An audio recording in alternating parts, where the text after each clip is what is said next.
The medium sat here, Nora Dane here, and the magician here. Evie Kendall here and Dr. Spake here. Sally and I sat over here.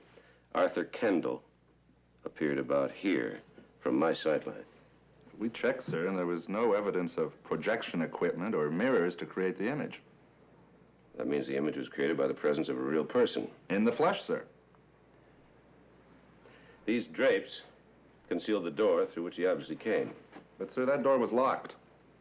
It was locked when I tried it. Doesn't mean it was locked when he tried. Well, Commissioner, conducting your own private séance, I see. No, just consulting the future, Chapman. Trying to see if the district attorney is ever going to win a case. That's good, Mac. Very good.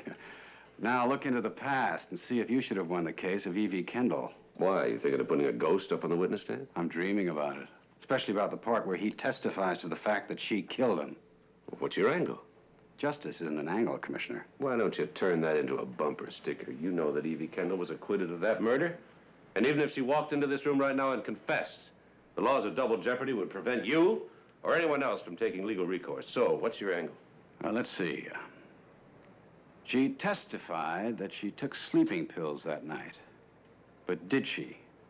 She could have driven up to that mountain cabin, killed him, and who would have known? If I can prove she lied about that alibi, we've got her on perjury 1 to 14 years. Look, Chapman. Evie Kendall is in a very delicate and dangerous state of mind. This is not the time to force her to relive that case with a lot of hard questions. You and your wife are just too close to her, Max. She could have done it, you know, and a thing like murder shouldn't be allowed to just lie there. No, it shouldn't, and it should have been solved by now. It could have been solved by now. Tell me, Mac, what bothers you more? That you saw a ghost? Or that you let a murderess get off scot-free?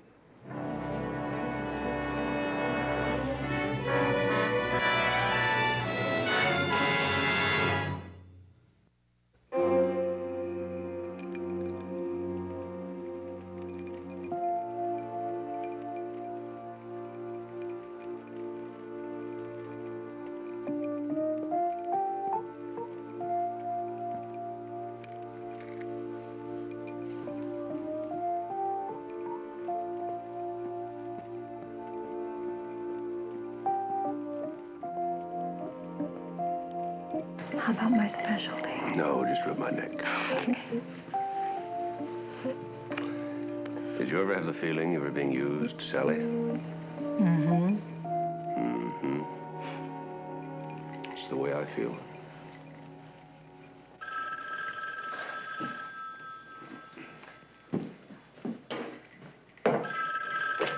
Hello?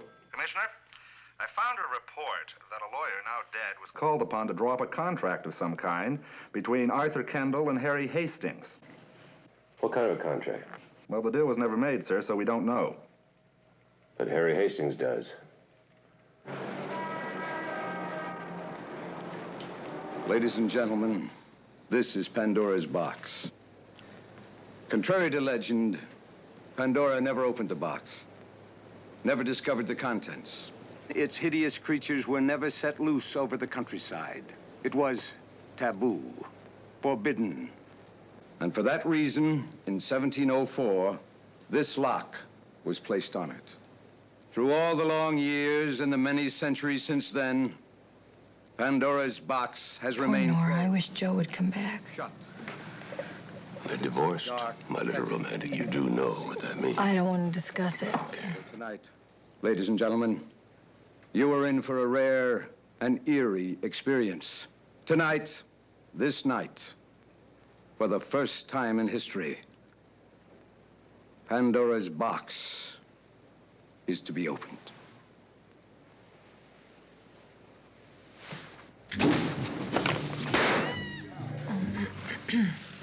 Scare you? Great looking.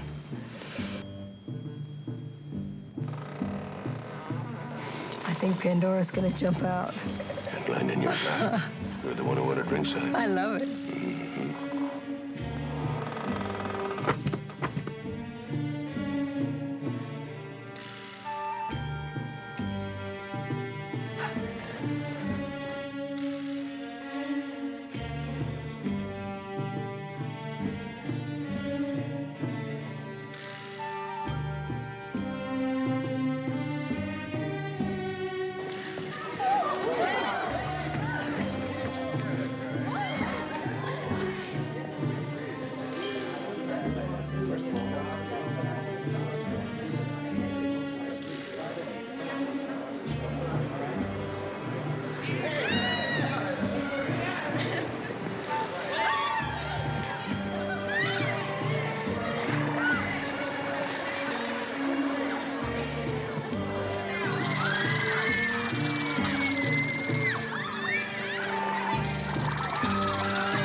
He's terrifying, those women.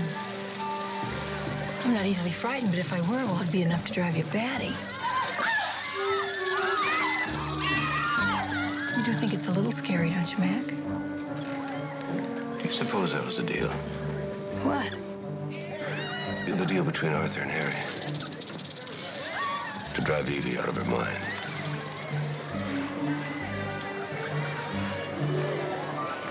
Horrible.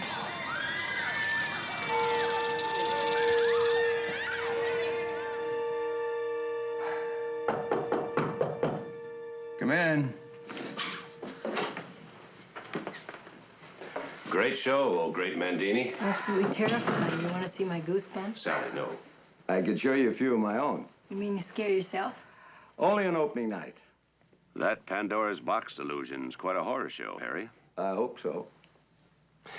You always end your act with a number that leaves them screaming? That's my trade, Mac. It's part of it anyway. It could scare the wits out of anybody.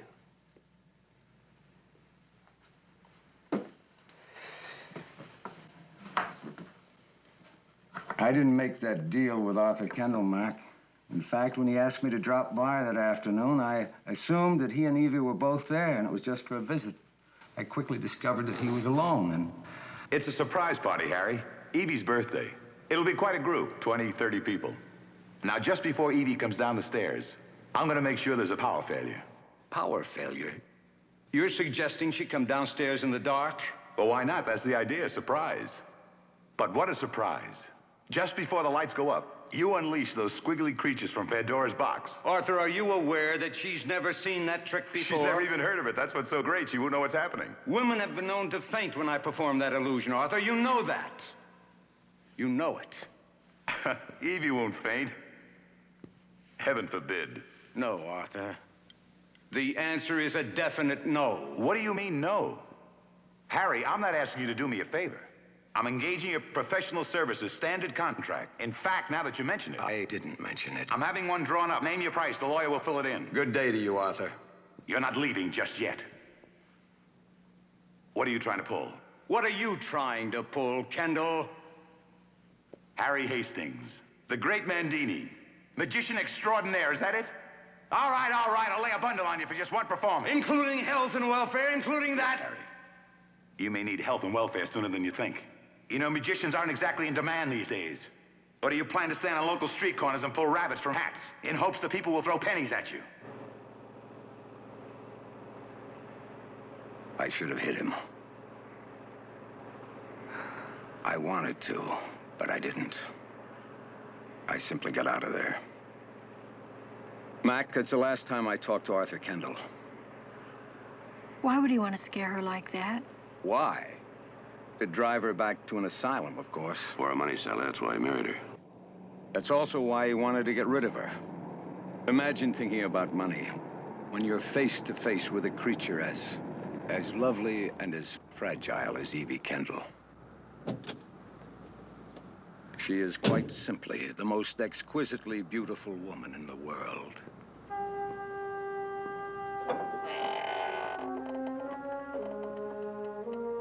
Mac, he's in love with Evie. Isn't that nice? I hope so.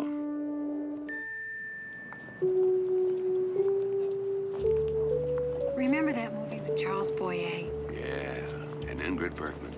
Come back, Mac. Yeah, well, that's exactly what Arthur was trying to do. Gaslight her. And what someone's still trying to do. But who now? Well, now, oh daughter of the great criminologist, who's got the most to gain? I can't think of anybody but Arthur. Exactly. But he's dead. You sure? Well, how could he be alive? He couldn't. How? I'm going to exhume Arthur's body, Oh, Mac. and I'll have to get Evie's permission. Suppose we're wrong. Don't think I haven't thought of that. I feel fine. But you obviously have some bad news for me. What is it, Mac? Not bad news. No, I have a proposal I'd like to make to you, but I don't want it to upset you. I'm fine, really. Propose. Evie, has it ever occurred to you that Arthur might still be alive? Mac, how can you even say that? Because no one can prove his appearance at the séance was a trick, and I refuse at this late stage of my life to start believing in ghosts. Mac, do you really think he's alive? We don't know, of course, Evie. We have to be sure. There's only one way.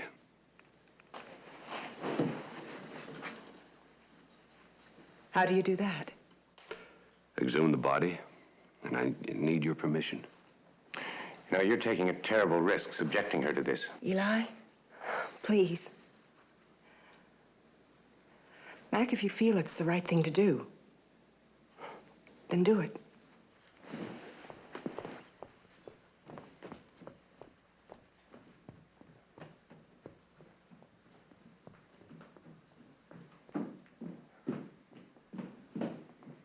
Commissioner, I'm sure you're aware that you're dealing with a woman who has a past history of emotional disturbance. Now, during the trial, she transferred her dependence to you, and that's all right. But ideally, since the trial, as her psychiatrist, I should have come to bear some of that responsibility. Well, I didn't. It remains with you. You're the one she counts on. And if you fail her, she's gone. Only this time, there won't be any recovery. Now, do I make myself clear? Yes, you do, Dr. Spake, but there's one thing you don't understand. Sally and I love Evie, too.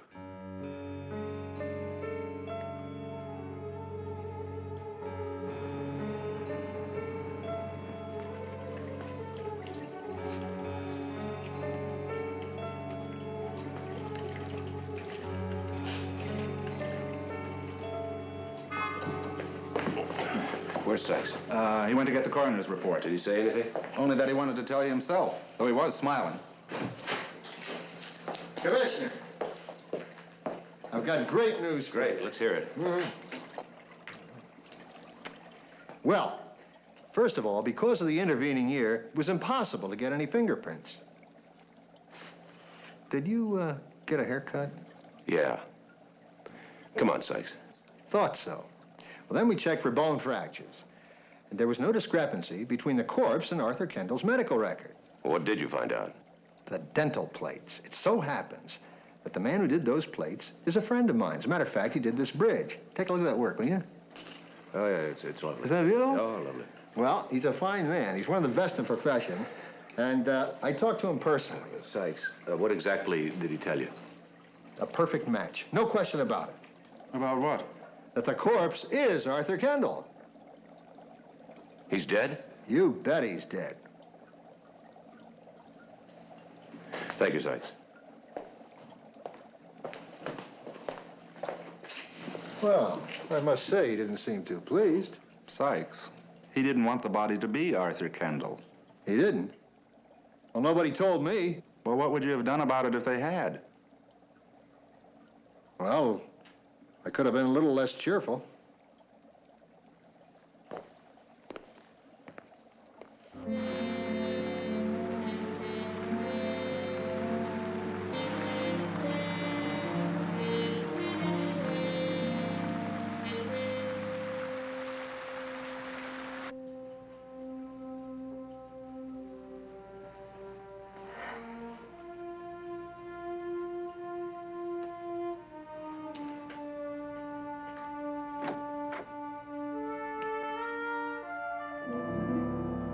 No. Are they sure, Mac? Arthur's dead.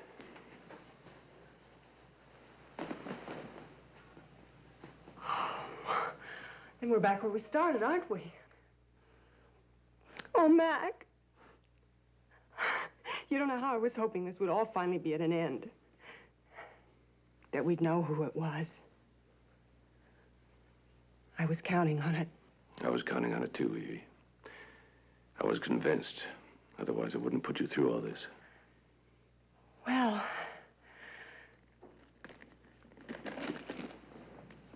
there's nothing to do but go home again, is there? I'll take you home, Evie. Mac, why don't you pick me up there?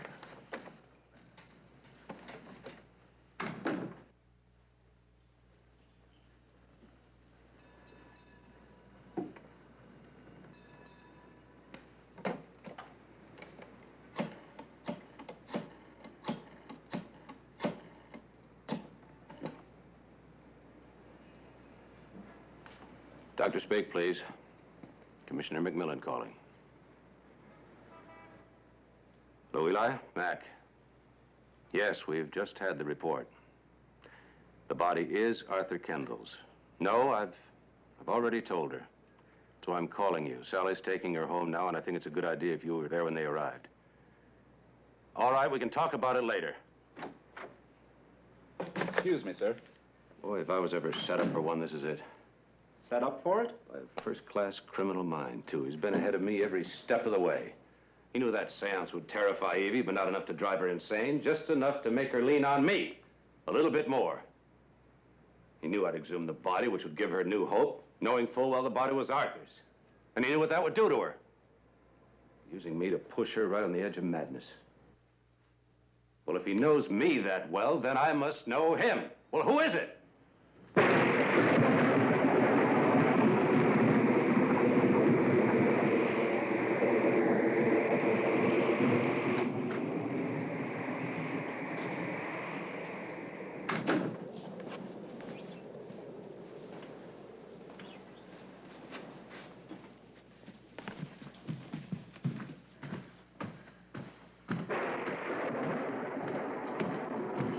Maybe I better call Dr. Spake. Here. Your husband called earlier. Thank you for bringing her home, Mrs. McMillan. I'll just wait downstairs for Mac.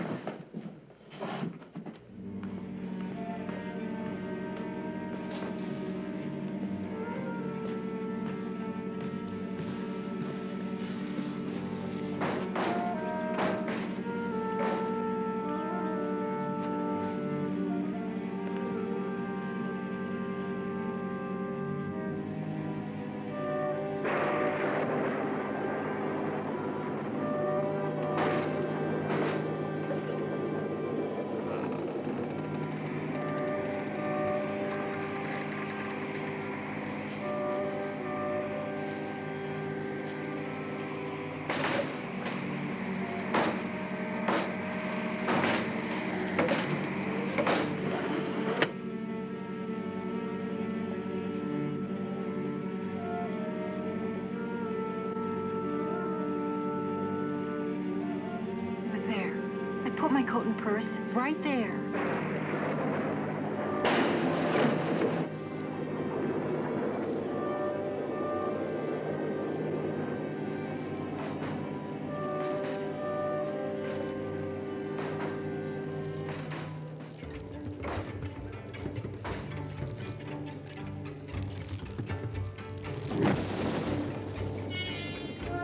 That was it. That was the noise.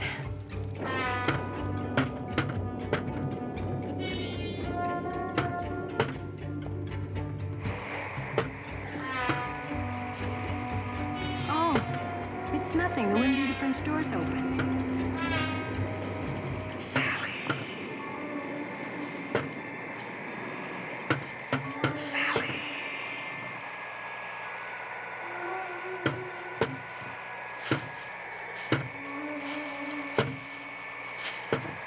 It's the wind. It's just the wind.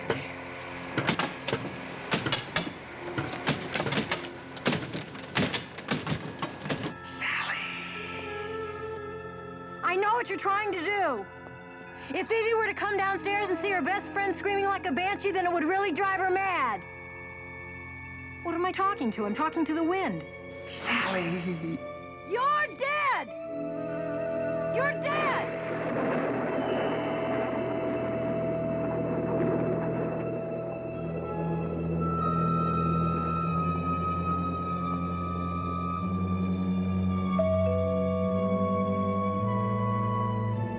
Chimes. Door chimes.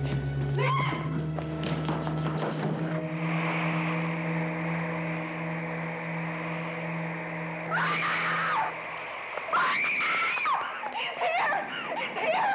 He's gonna kill me!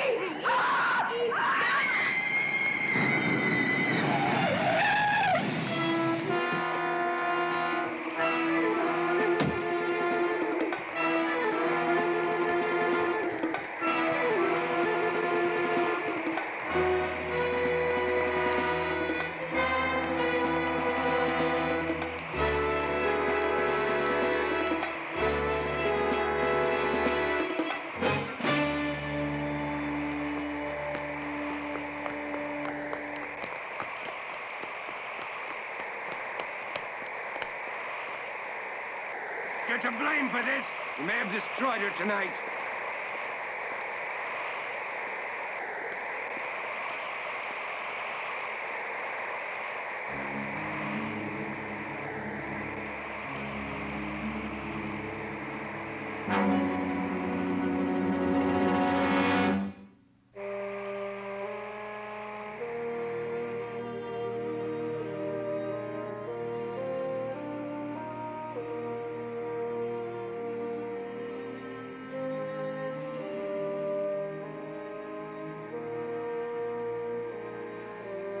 Human mind.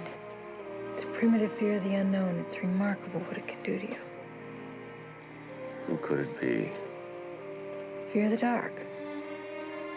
Motive, motive, motive. Mildred says you disturbed his grave. She says they don't like that. Mildred also Sally, says... stop thinking about that now. Really. Right. I'm not going to think about it. I'm not going to thinking about it.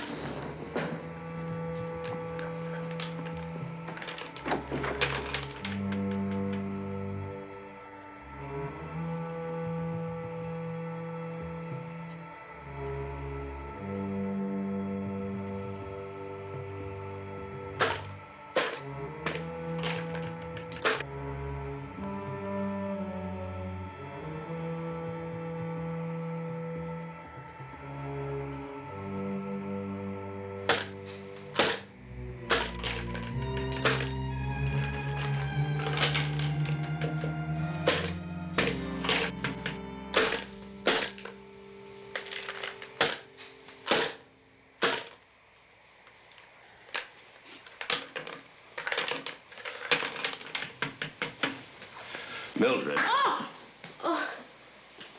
Oh, it's you, Commissioner. Sorry, Mildred. I thought I heard it. The roast beef was very good tonight, wasn't it? Well, who could eat with all those poltergeists roaming around? Poltergeists. Those are the destructive ones, you know. Want one? No.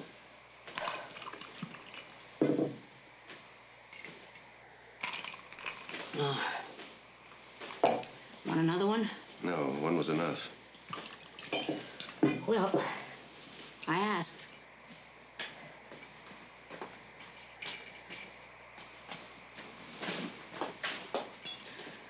Good night.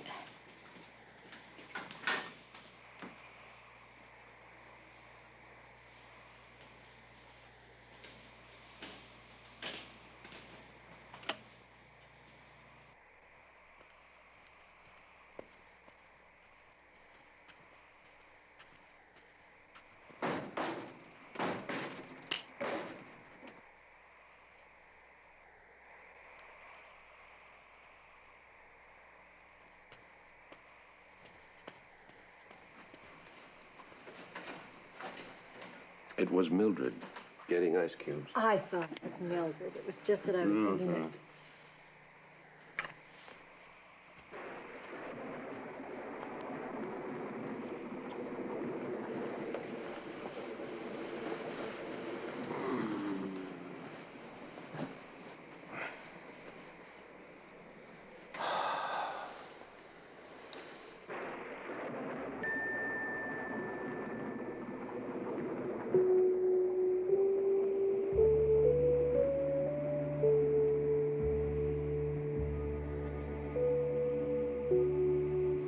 was a little girl, I was afraid of the dark. So sometimes my mother left the light on for me. You want one on now? Not as long as you're here.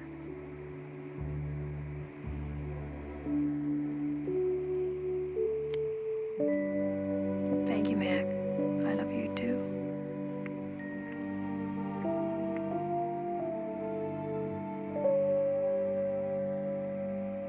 This is a Richmond lock. It's identical to the one found on the side door of the medium seance room. To open the door, you turn the lock to the right. You close the door, it locks again. Could you open the door, please? Open it. Yeah, thank you. Then it was locked from the outside. That's right. Whoever impersonated Arthur Kendall at the seance had to have an accomplice on the inside. That's right. Anything else? Yes. We vacuumed the room thoroughly. The lab has analyzed the contents. And? Well, we found the usual dust, flakes of phosphorescent paint, and these. Pine needles, caked with mud. Could have been tracked in the bottom of somebody's shoes. It's a silver-tip Pacific fir, endemic to high altitudes. Found in mountains all through this region. There's a grove of them up at Kendall's mountain cabin. All right, let's take a run up there. Thank you, Sykes. Thank you.